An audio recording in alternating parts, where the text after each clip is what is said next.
റസൂലുള്ളാഹി സ്വല്ലല്ലാഹു അലൈഹി വസല്ലമ തങ്ങൾ പറഞ്ഞ ഈ ഹദീസ് നമ്മുടെ ഹൃദയങ്ങളിൽ തട്ടണം.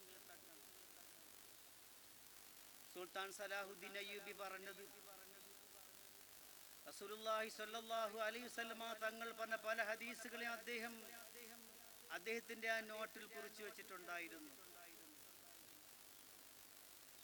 എന്നിട്ട് പറഞ്ഞെന്തറിയോ, ആരും സഹായിക്കാനില്ലാത്ത ഈ വിഭാഗത്തെ അള്ളാഹു സഹായിക്കുന്നത് ഇബ്രത്തായ രീതിയിൽ നിങ്ങൾ കാണുക തന്നെ ചെയ്യും. അന്ന് ഞാൻ ജീവിച്ചിരിപ്പുണ്ട് എങ്കിൽ 70 പ്രാവശ്യം ഷഹീദാകാൻ ഈ സലാഹുദ്ദീൻ തയ്യാറാണെന്ന് പറഞ്ഞ മഹാനായിരുന്നു അദ്ദേഹം. അതെന്താ അങ്ങനെ പറയാൻ കാരണം? 70 പ്രാവശ്യം അവർക്ക് ഷഹീദായി തിരിച്ചു വന്ന് വീണ്ടും ഷഹീദാൻ ആഗ്രഹിക്കുന്നു. കാരണം അല്ലാഹുവിന്റെ ഹബീബ് പറഞ്ഞുപോയി, അവരുടെ വേദനയെ അറിയാത്തവരാണെങ്കിൽ ആ മതത്തിൽപ്പെട്ടവനല്ല എന്ന്. ഒരു നിമിഷം കൊണ്ട് നിമിഷപ്രിയോട് പ്രേമം തോന്നിയ ഗൗമേ, 6000 വർഷം കൊണ്ട് നടക്കുന്ന യുദ്ധമാണ് ഖുദ്സ് എന്ന് പറയപ്പെടുന്നത്. 1-2 വർഷമല്ല, 6000 വർഷക്കാലം ദീർഘമായ നീളവും വീതിയും നിറഞ്ഞ വളരെയധികം ഇരുൾ ബാധിച്ച ഒരു രണഭൂമിയാണ് ഖുദ്സ് എന്ന് നമ്മൾ അറിയാം, ബൈത്തുൽ മുഖദ്ദസ്. അതിനുശേഷമുള്ള പല സംഭവങ്ങൾ ഉണ്ടായിട്ടുണ്ട്. ആ കൂട്ടത്തിൽപ്പെട്ടതാണല്ലോ പലസ്തീൻ, ഗസ എന്നൊക്കെ പറയുന്നത്. ഈ ഗസയിലെ മുസ്ലിമീങ്ങൾ, മുഅ്മിനീങ്ങൾ എന്ന് പറയുന്നവര് നമ്മുടെ കൂടപ്പിറപ്പുകളാണോ അല്ലയോ, നമ്മുടെ സഹോദരങ്ങളാണോ അല്ലയോ എന്ന് പറയും. എന്താ സുൽത്താൻ സലാഹുദ്ദീൻ അയ്യൂബി പറഞ്ഞ, അള്ളാഹു അല്ലാതെ അവരെ രക്ഷിക്കാൻ ആർക്കും കഴിയില്ല എന്ന് വളരെ ദീർഘവീക്ഷണത്തോടുകൂടി ചിന്തിച്ച മഹാനുഭവനായിരുന്നു അദ്ദേഹം. അതുകൊണ്ടാണ് അദ്ദേഹത്തിന് അതിന് കിട്ടിയ പ്രചോദനം നൽകിയ ഹദീസുകളുണ്ട്. അദ്ദേഹം എടുത്തത് ഏതായിരുന്നു? ഇബ്നു അബ്ബാസ് റളിയല്ലാഹുവിന്റെ ഹദീസുകൾ തന്നെയാണ്. അല്ലാഹുവിന്റെ ഹബീബ് സ്വല്ലല്ലാഹു അലൈഹി വസല്ലമ തങ്ങൾ പറഞ്ഞു, ഒരു വിഭാഗം മനുഷ്യർ താങ്ങും തണലുമില്ലാതെ നാടും വീടും എല്ലാം വിട്ടവരായ നിലയിൽ, ഭക്ഷണമില്ലാതെ പാനീയമില്ലാതെ അങ്ങോട്ടും ഇങ്ങോട്ടും ഈയാമ്പാറ്റകളെപ്പോലെ അലഞ്ഞ് പറക്കുമ്പോൾ അവിടെ ദയനീയമായ അവസ്ഥ നേരിൽ കാണുന്ന അധികാരവർഗങ്ങളും സമ്പന്നവർഗങ്ങളും സ്നേഹമുണ്ടെന്ന് വാദിക്കുന്ന കപട ഭക്തന്മാരും നോക്കി നിൽക്കേ അള്ളാഹു അവരെ സഹായിക്കും. എങ്ങനെ? അവിടെ ഈമാനിന്റെ ബലം ഒന്നുകൊണ്ട് മാത്രം.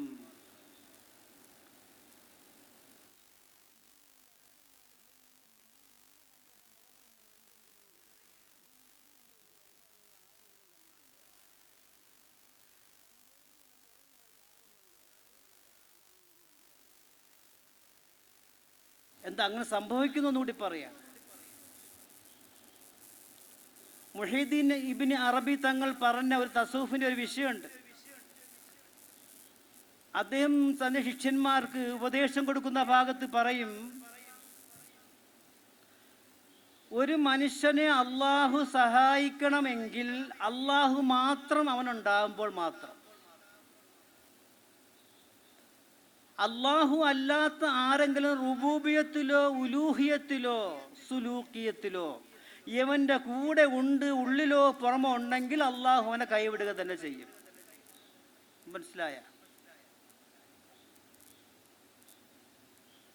അതാണ് ബദർ നമുക്ക് തരുന്ന പാഠം, ഉഹദ് നൽകുന്ന പാഠം, ഹുനൈനിയും ഖന്തക്കും ഖൈബറും നമുക്ക് വരച്ച് കാണിക്കുന്ന അധ്യായം എന്ന് പറഞ്ഞാൽ അത് മാത്രം. അള്ളാഹുവിന്റെ ഹബീബ് സല്ലല്ലാഹു അലൈഹി വസല്ലമ തങ്ങൾ പറഞ്ഞു, ഒരു മനുഷ്യനെ നാം ഇവിടുന്ന് പുറപ്പെടുവിക്കും. ഇവിടുന്ന് വെക്കോ, എൻ്റെ ഈ മദീന പട്ടണത്തിലോ ഈ മസ്ജിദ് നബവിയിലോ നീ വരരുത് എന്ന് പറഞ്ഞ അയാളോട് കർശനമായി ഞാൻ ഒരു താക്കീത് കൊടുത്താൽ ആ ആൾ എങ്ങോട്ട് പോകും? അയാളുടെ മനസ്സിൽ 1000 ചിന്തകളുണ്ടാവും. എന്താ ചിന്ത? എൻ്റെ പെറ്റ് വളർത്തിയ ഉമ്മ എന്നെ ഉപേക്ഷിക്കൂല, ഇയാളല്ലേ എന്നെ ഉപേക്ഷിച്ചുള്ളൂ. അയാളുടെ മനസ്സിൽ പെട്ടെന്ന് ഓർമ്മ വരുന്നത് ഉമ്മയാണ് റുബൂബിയത്തിൻ്റെ സ്ഥാനത്ത് വരുന്നത്. അവൻ്റെ മാതാവിൻ്റെ അടുക്കിലേക്ക് പോകുമ്പോൾ മാതാവ് പറയുകയാണ്, നിന്നെ ഞാൻ ഈ വീട്ടിൽ കയറ്റൂല, എന്നെ ഇറക്കി വിട്ടതാടാ, പൊക്കോ എന്ന് പറഞ്ഞാൽ അവൻ്റെ നിരാശ അവിടെ ആയില്ലേ? ഇനി എവിടെ പോവും? ഉമ്മയെ പണ്ടെങ്ങാണ്ട് കല്യാണം കഴിച്ച് ഉപേക്ഷിച്ച് ഒരു ബാപ്പയുണ്ട് എനിക്ക്, ഞാൻ അയാളൊന്ന് നോക്കാം എന്ന് പറഞ്ഞ് അങ്ങോട്ടും അയാൾ പറയുന്നു, ഇല്ല ഇല്ല ഇല്ല ഇല്ല, അങ്ങനെ ഒരു ബന്ധം പണ്ടേ കഴിഞ്ഞു പോയി, നീ എൻ്റെ മോനും അല്ല, ഞാൻ നിൻ്റെ ബാപ്പയും അല്ലെന്ന് പറഞ്ഞാൽ അവൻ 3-ാം സ്ഥാനത്ത് അവിടെയും പരാജയപ്പെട്ടില്ലേ? ഇനി ആരെ വിളിക്കും? അടുത്ത ആരെങ്കിലുമൊക്കെ വിളിക്കും. ശബരിമല വിളിക്കുന്ന പോലെ സ്വാമിയെ ശരണമയ്യപ്പ എന്ന് പറയുന്ന പോലെ പല അയ്യപ്പന്മാരെയും വിളിക്കും, പല ദേവന്മാരെയും ദേവികളെയും വിളിക്കും, എല്ലാവരെയും വിളിക്കും. അഭയത്തിന് വേണ്ടി, സഹായത്തിന് വേണ്ടി. എന്നെ ആരും എടുക്കില്ല, എല്ലാവരും തള്ളിക്കളഞ്ഞു, ഒറ്റപ്പെട്ടു പോയി സമൂഹത്തിൽ. ഞാൻ ഒറ്റയായിപ്പോയി, ആരും എന്നോട് സംസാരിക്കുന്നില്ല, ആരും ഒരു മിണ്ടാട്ടമില്ല, ആരും എനിക്കൊന്നും തരുന്നില്ല, അതുകൊണ്ട് ഞാൻ വല്ലാത്ത അവശനായിപ്പോയി, എന്നെ സഹായിക്കാൻ ആരുമില്ല എന്ന് പറയുന്ന നടു റോഡിൽ നിൽക്കുന്ന അവസ്ഥ ആലോചിച്ച് നോക്ക്. ആ സമയത്ത് നിന്നുകൊണ്ട് അവൻ വിളിക്കുകയാണ്, അല്ലാഹ് എന്ന് വിളിക്കുന്ന സമയത്ത് മാത്രമേ അവൻ്റെ ഉള്ളിലും പുറകും അള്ളാഹു ഉണ്ടാകുമെന്ന് അഷ്റഫുൽ ഖൽഖ് നബി മുഹമ്മദ് റസൂലുള്ളാഹ് ഉണ്ടാവും. അപ്പം അവിടെ ഉണ്ടാവും റസൂൽ, അള്ളാഹു. ആ അള്ളാഹ് അപ്പോൾ അവനെ സഹായിക്കും. എന്താ ഇപ്പം സഹായിക്കാത്തത്? ഇപ്പൊ ആരൊക്കെയോ വരുന്നുണ്ട്. ബഹ്റൈൻ വരാം, ഖത്തർ വരാം, ഇറാഖ് വരാം, അല്ലെങ്കിൽ അതൊക്കെ ഇതൊക്കെ വന്നുകൊണ്ടിരിക്കാം. അതും കൂടി പോയി നിങ്ങളുടെ ഷിർക്ക് നശിക്കട്ടെ മക്കളെ. നിങ്ങളുടെ ഷിർക്ക് നിങ്ങൾ സമ്പൂർണമായി അസ്തമിക്കണം. തൗഹീദ് നിങ്ങളിലേക്ക് ഉടലെടുക്കണം. ഒരു വിഷമം വരുമ്പോൾ ഓടി ഒരു മന്ത്രവാദിയുടെ അടുത്തേക്ക് പോകുന്ന ആൾക്കാർ, ഒരു വിഷമം വരുമ്പോൾ ഓടി അതെങ്കിൽ ദീർഘയിപ്പ് അഭയം പ്രാപിക്കുന്ന ജനങ്ങൾ. താദ്യങ്ങൾ സുന്നിയല്ലേ എന്ന് ചോദിച്ചാൽ ഞാനിപ്പോൾ സുന്നിയല്ല, ഒരു മുസ്ലിം മാത്രം. ഇബ്രാഹിം നബി പറഞ്ഞില്ലേ, ഇന്നി അവ്വലു മിനൽ മുസ്ലിമീൻ, ഞാൻ പണ്ടേ മുസ്ലിമാണടോ എന്ന് പറഞ്ഞു. ഈ സുന്നി അസുന്നി എന്നൊക്കെ പറഞ്ഞ വിഭാഗം ഉണ്ടാക്കിയത് ഇവിടെ ജനങ്ങളല്ലേ? അതല്ല. ഖുർആനിൽ പറഞ്ഞ മുസ്ലിം എന്നാണ്, മുഅ്മിൻ എന്നാണ് അള്ളാഹു വിളിച്ച് വിശേഷിപ്പിച്ചത്. ആ അടിസ്ഥാനത്തിൽ ഞാൻ പറയാൻ അവർ മുസ്ലിം അല്ലെങ്കിൽ ആ അടിസ്ഥാനത്തിൽ പറയാൻ മുഅ്മിൻ സമ്പൂർണ്ണം പറയുന്നതിനോട് ധൈര്യം ഇപ്പം ഇല്ല. മുഅ്മിൻ എന്ന് പറയണമെങ്കിൽ കുറച്ച് ബുദ്ധിമുട്ടെല്ലാം ഉണ്ടാവുമല്ലോ. അതിൻ്റെ അർത്ഥം നിങ്ങൾ തഫ്സീറൊക്കെ പഠിച്ച കുട്ടികളാണല്ലോ. അപ്പം മുസ്ലിം എന്ന് ഞാൻ പറയുമ്പോൾ തന്നെ എന്താ പറഞ്ഞത്? ആ മുസ്ലിം എന്ന് നമ്മൾ പറയുമ്പോൾ ചിന്തിക്കാനുള്ള കാരണങ്ങളുണ്ട്. നമ്മെ അള്ളാഹു സഹായിക്കണമെങ്കിൽ തൗഹീദ് മുത്തലക്കായിരിക്കണം. ഷിർക്കില്ലാത്ത, റുബൂബിയത്ത് കൊണ്ടും ഉലൂഹിയത്ത് കൊണ്ടും അള്ളാഹു അല്ലാതെ മറ്റാരും എനിക്ക് സഹായത്തിനില്ല എന്ന് ആത്മാർത്ഥമായി നമ്മുടെ മജ്ജയും മാംസവും അടിമുതൽ മുടി വരെയും സമ്മതിച്ചുകൊണ്ട് കരയുന്ന ഒരു കാലഘട്ടം എൻ്റെയും നിങ്ങളുടെ ജീവിതത്തിൽ എന്ന് കടന്നു പോകുമോ അന്ന് അള്ളാഹു നമ്മെ സഹായിക്കും. അവരുടെ പേരാണ് ഔലിയാക്കൾ, അവരുടെ പേരാണ് അമ്പിയാക്കൾ. അള്ളാഹുവിൻ്റെ സഹായം പോലും തേടാത്തവരുടെ പേരാണ് അമ്പിയ വൽ ഔലിയ. ഇപ്പോൾ ഇത് പുതിയൊരു അറിവാന്ന് വെച്ചിരിക്കേണ്ടത്, പഴയ അറിവ് നിങ്ങൾ കേൾക്കാത്തതുകൊണ്ട് പുതുതായി തോന്നിയിട്ടുണ്ടാവാം. മഹാനായ യഹ്യാ നബി അലൈഹിസ്സലാമിന് ശത്രുക്കൾ പിന്നാലെ ഓടിച്ച്. എന്തിനെന്നറിയോ? യഹ്യാ നബി അള്ളാഹു ഏകനെന്ന് പറഞ്ഞു. ആ മനുഷ്യൻ അവിടെ ചെയ്ത തെറ്റെന്താണ്? യഹ്യാ നബി അലൈഹിസ്സലാം അള്ളാഹു മാത്രമാണ് ആരാധ്യൻ. ആഹാരം നൽകുന്നവൻ അള്ളാഹു, ജീവിപ്പിക്കുന്നവൻ മരിപ്പിക്കുന്നവൻ എല്ലാം അള്ളാഹുവാണ്. അള്ളാഹുവിനല്ലാതെ ഒന്നിനും ഒരു കഴിവുമില്ല. അള്ളാഹു മാത്രമാണ് കഴിവുള്ളവൻ എന്ന് ലോകത്തോട് പ്രഖ്യാപിച്ചു യഹ്യാ നബി അലൈഹിസ്സലാം. അതാണ് അദ്ദേഹം ചെയ്ത തെറ്റ്. ജനങ്ങൾ പറഞ്ഞില്ല, ഞങ്ങളുടെ അധ്വാനമാണ് ഞങ്ങളുടെ രക്ഷ, ഞങ്ങൾ രാവിലെ തന്നെ കഷ്ടപ്പെട്ട് ജീവിക്കുന്നവരാണ്. ഇവിടെ എൻ്റെ ഈ ഇരിക്കുന്ന മോനോട് ചോദിച്ചാൽ അവൻ പറയും, അതേ ഉസ്താദെ, ഞങ്ങൾ രാവിലെ ലോഡിങ് ചെയ്തിട്ടാണ് ജീവിക്കുന്നത് എന്നവൻ പറയൂലേ ഇപ്പോൾ. കാരണം അവൻ തൊഴിലതായതുകൊണ്ട്. ചായക്കട നടത്തുന്ന ആൾ പറയും, ഞാൻ രാവിലെ ഇങ്ങനെ ആക്കിയില്ലെങ്കിലേ എൻ്റെ കാര്യം ഇങ്ങനെ ആക്കേണ്ടി വരും രാത്രി, ഇല്ലേ? ഇങ്ങനെ ഓരോ തൊഴിലുകാരും പറയില്ലേ അത്? വ്യഭിചരിക്കുന്നവരോ അതിനെ പറഞ്ഞ, ഞാൻ അങ്ങനെ ആക്കിയില്ലെങ്കിലേ എൻ്റെ വീടും പട്ടിണി. കള്ള് കച്ചവടം നടത്തും, അവനും പറയാ, ഞാൻ ഇനിയിപ്പോൾ കള്ള് വിട്ടില്ലെങ്കിൽ നിങ്ങളാരും മുസ്ലിയാരേ എന്ന് തിരിച്ചു ചോദിക്കും. ഹറാം ഹലാലിനെ കുറിച്ചല്ല അവരുദ്ദേശിക്കുക. എന്താണ്? ജീവിതത്തിൻ്റെ ഒരു ശൈലി അതായിപ്പോയതാണ്. ഇത് സ്വാഭാവികമായി ഈ ലൗകികമായ ജീവിതത്തിലുള്ള ഒരു അർത്ഥമില്ലാത്ത ചിന്താഗതി എന്ന് മാത്രമേ അതിന് വിശേഷിപ്പിക്കാനാവുകയുള്ളൂ. അപ്പൊ എങ്ങനെയാണ് സഹോദരങ്ങളെ യഹ്യ നബി അലൈഹിസ്സലാം അവസാനം ഓടി രക്ഷപ്പെടുന്ന കൗമിൽ നിന്നും ചരിത്രത്തിലേക്കല്ല നാം വരുന്നത്.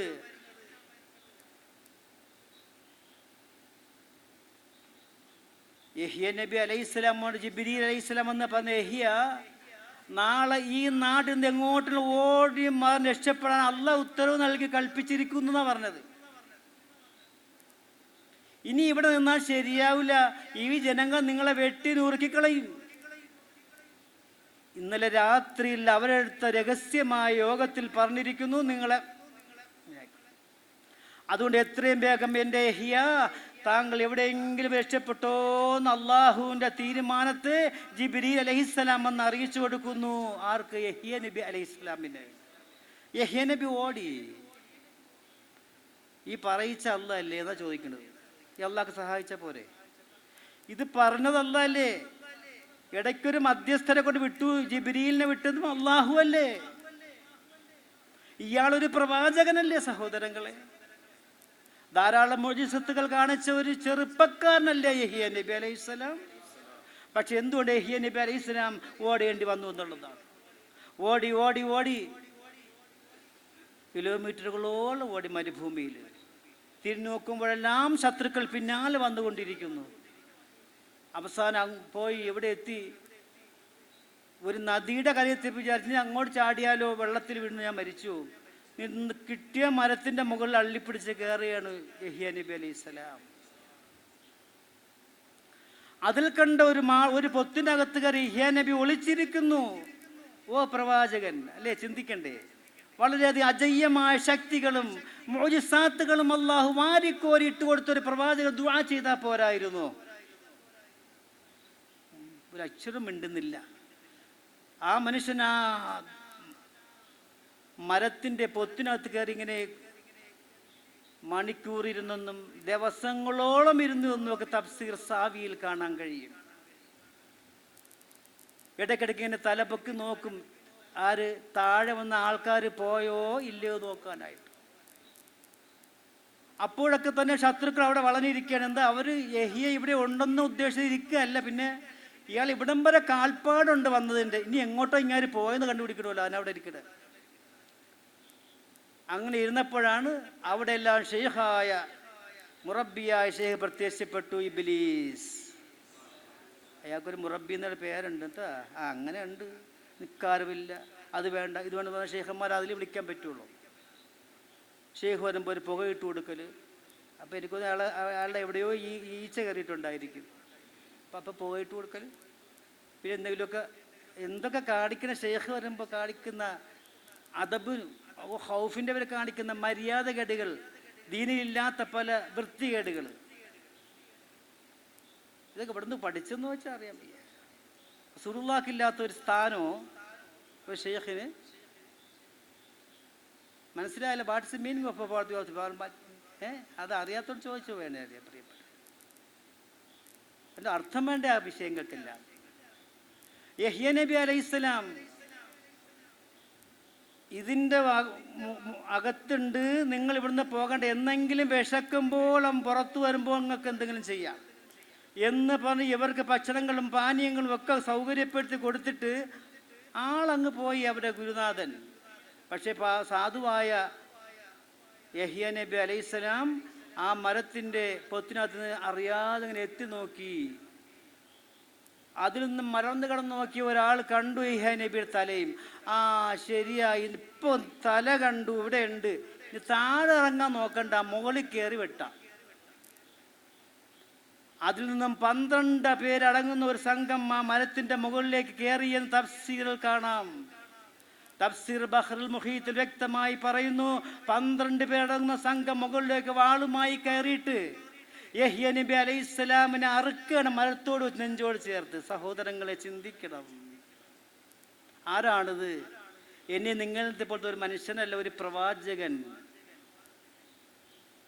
വഹി വരുന്ന ഒരു പ്രവാചകൻ, ധാരാളം മുഅ്ജിസത്തുകൾക്ക് കാണിക്കാൻ അള്ളാഹു അധികാരവും ആവേശവും അംഗീകാരവും നൽകിയ ഒരു മഹാമനുഷ്യൻ അദ്ദേഹത്തിൻ്റെ അടുക്കലാണ്. എന്താ ചെയ്യാൻ കഴിയുക? യഹ്യ നബി അലൈഹി സ്വലാത്തു വസ്സലാം എന്ത് ചെയ്യുന്നു?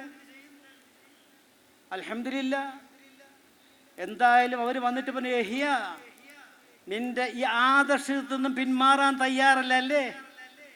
അള്ളാഹു അല്ല ഭക്ഷണം നൽകുന്നത്, വെള്ളം നൽകുന്നത്, ആഹാരം നൽകുന്നത്, ജീവിപ്പിക്കുന്നത്, മരിപ്പിക്കുന്നത് ഒന്നും അല്ല. നമ്മൾ ഇതുവരെ ആരാധിച്ചുകൊണ്ടിരുന്ന ദൈവങ്ങളൊക്കെയാണ്. വിശ്വസിക്കാവൂ? എങ്കിൽ അങ്ങ് വെറുതെ വിടാന്ന് പറയും. ഇല്ല. എന്നാൽ നിന്നെ ഞങ്ങൾ എന്ത് ചെയ്യും? 2 അറുത്തെടുത്ത് 2 കഷ്ണമാക്കും മരത്തോടെ എന്ന് പറഞ്ഞു. ഈ ഗതികേട് നമുക്കാർക്കും വന്നില്ലല്ലോ. യഹ്യ നബി അലൈഹി സ്വലാമിനെ അറുക്കാൻ തുടങ്ങിയപ്പോൾ ജിബ്രീൽ അലൈഹിസ്സലാം, മീകായിൽ, ഇസ്രാഫീൽ, അസ്രായീൽ, മുഖറബീങ്ങൾ 4 പേര് വളർന്നു. എന്നിട്ട് നടന്നില്ലെന്നാ ഞങ്ങൾ ചിന്തിപ്പിക്കാൻ പറയുക. ഷാജാനെ ചിന്തിപ്പിക്കാൻ പറയട്ടെ, നിങ്ങൾ ചിന്തിക്കണം. എന്താ ചെയ്ത ഇവര്? ഒരു മലക്കിൻ്റെ പവർ എന്താണെന്ന് സൂറത്തുൽ ഖദ്റിന്റെ തഫ്സീർ വായിച്ചാൽ അതിന് മനസ്സിലാവൂലേ? യൂസുഫ് നബി ചരിത്രം പറയുമ്പോൾ മനസ്സിലാവൂലേ? ചിറകുകൊണ്ട് 1000 ചിറകുകളുള്ള ചിറകിൽ നിന്നും ഒരു തൂവൽ കൊണ്ട് ജിബ്രീൽ ഈ ഭൂമുഖത്ത് തൊട്ടാൽ മശ്രിഖ് മഗ്രിബ് സകലവും പൊടിഞ്ഞ് ഭസ്മമായി പോകും. അത്രയ്ക്ക് ശക്തനായ ഒരു ജിബ്രീൽ വന്നിരുന്നു. അല്പക്കൂടി സ്ഥാനമുള്ള മറ്റൊന്ന് വരുന്നു, മീകായിൽ, ഇസ്രാഫീൽ, അസ്രായിൽ ഒക്കെ വന്നിട്ടുണ്ട്. എല്ലാവരും വന്ന് വളഞ്ഞു നിന്നിട്ട് പറയാണ്, യഹ്യ നബിയെ, ഞങ്ങളെ അള്ളാഹ് അയച്ച് നിങ്ങളെ സഹായിക്കാനാ. അള്ളാഹുവിൻ്റെ സഹായമാണോ താങ്കൾക്ക് വേണ്ടത്? അള്ളാഹുവിനെയാണോ വേണ്ടത്? ചോദ്യം മനസ്സിലായില്ലേ? നിങ്ങൾക്ക് അള്ളാഹുവിനാണോ വേണ്ടത്?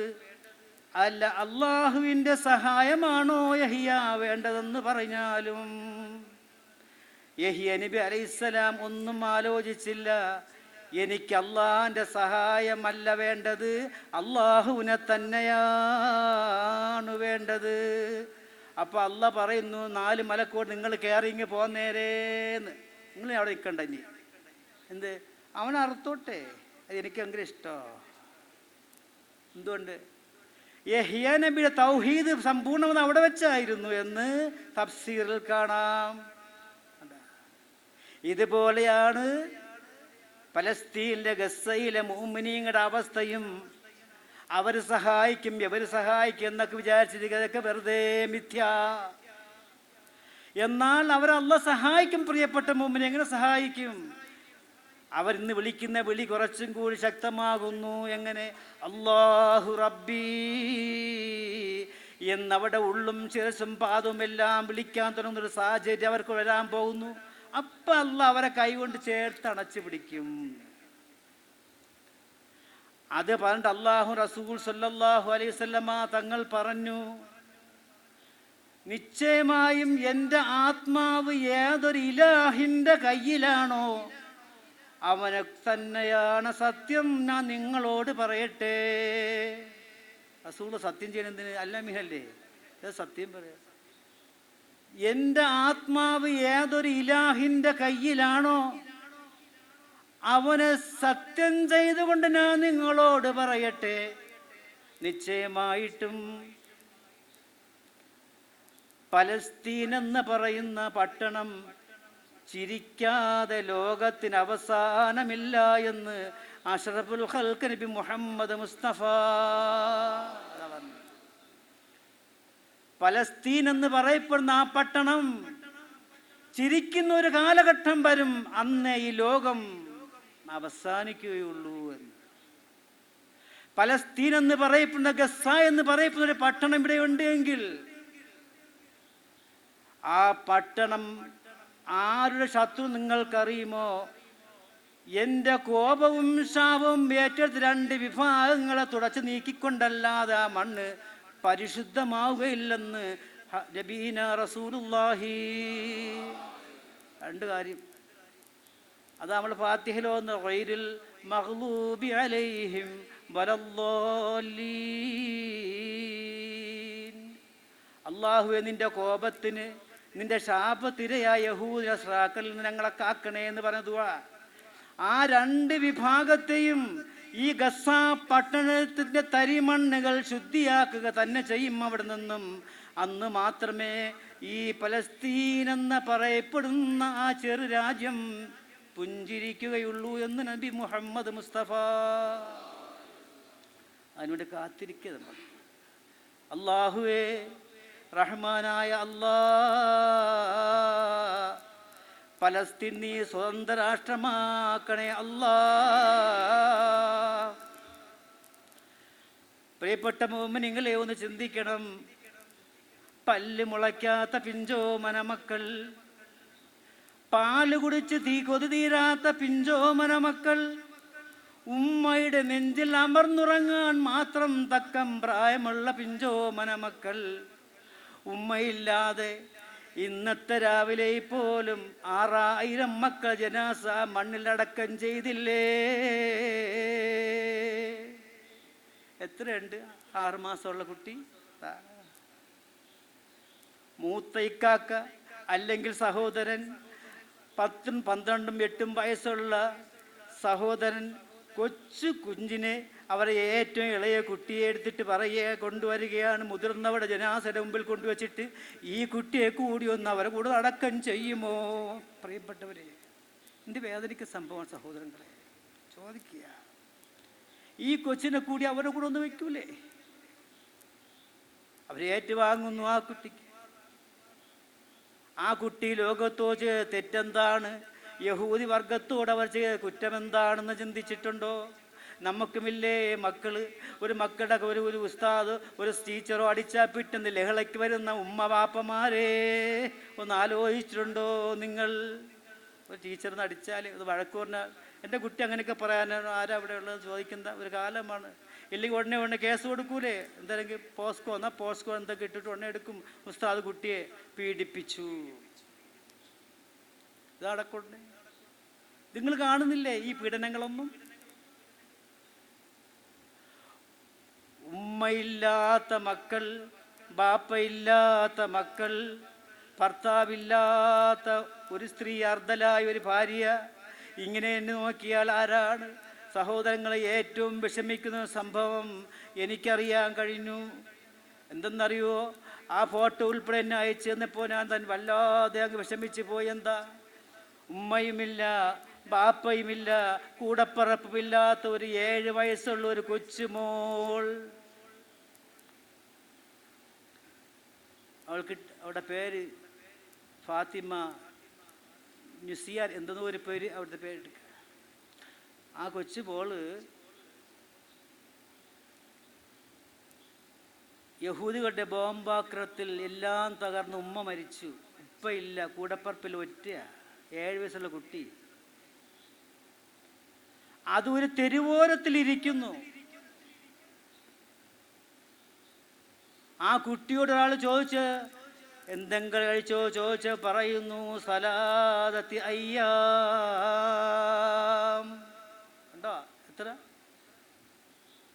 മൊയ്തീന് 3 ദിവസമായി വെള്ളം കുടിച്ചിട്ട് ചിരിക്കാൻ തോന്നുന്നോ കരയാൻ തോന്നുന്നോ? പ്രിയപ്പെട്ടവരെ, അയാൾ ചുറ്റുഭാഗത്ത് നോക്കണം, എന്തെങ്കിലും ഈ കുട്ടിക്ക് കൊടുക്കണമല്ലോ. അയാളുടെ പോക്കറ്റിലും ഇല്ല, കൽബിലും ഇല്ല കൊടുക്കാൻ. അയാൾ തലയിൽ കൈ നിലവിളിച്ചിട്ട് പറ, അല്ലാഹുവേ, ഈ കുഞ്ഞുമോൾക്ക് കൊടുക്ക ഒരു കഷ്ണം റൊട്ടി കിട്ടിയിരുന്നുവെങ്കിൽ. ഇല്ല, ആരെങ്കിലും കുടിച്ചതിന് ശേഷിക്കുന്ന അല്പം വെള്ളം കിട്ടിയിരുന്നെങ്കിൽ അവിടെ വായിൽ ഒഴിച്ചു കൊടുത്ത് ആ കുട്ടിക്ക് ആശ്വസിപ്പിക്കാനെങ്കിലും കഴിയുമായിരുന്നു. എരിപൊരി കൊള്ളുന്ന ചൂടിൽ ആ പിഞ്ചോമന മകൾ അവിടെ ഇരുന്നുകൊണ്ട് കരയുമ്പോൾ പ്രിയപ്പെട്ടവ ചിന്തിച്ചിട്ടുണ്ടോ? അള്ളാഹു കാരുണ്യവാനാണ്. ഒരു തെരുവ് നായ ഒരു കഷ്ണം റൊട്ടിയുമായി വരുന്നു. ചരിത്ര കഥയല്ല, ഔലിയാക്ക സംഭവമല്ല. 2-3 ദിവസങ്ങൾക്ക് മുമ്പ് പലസ്തീനിലെ ഗസയിൽ നടന്ന സംഭവമാണ്.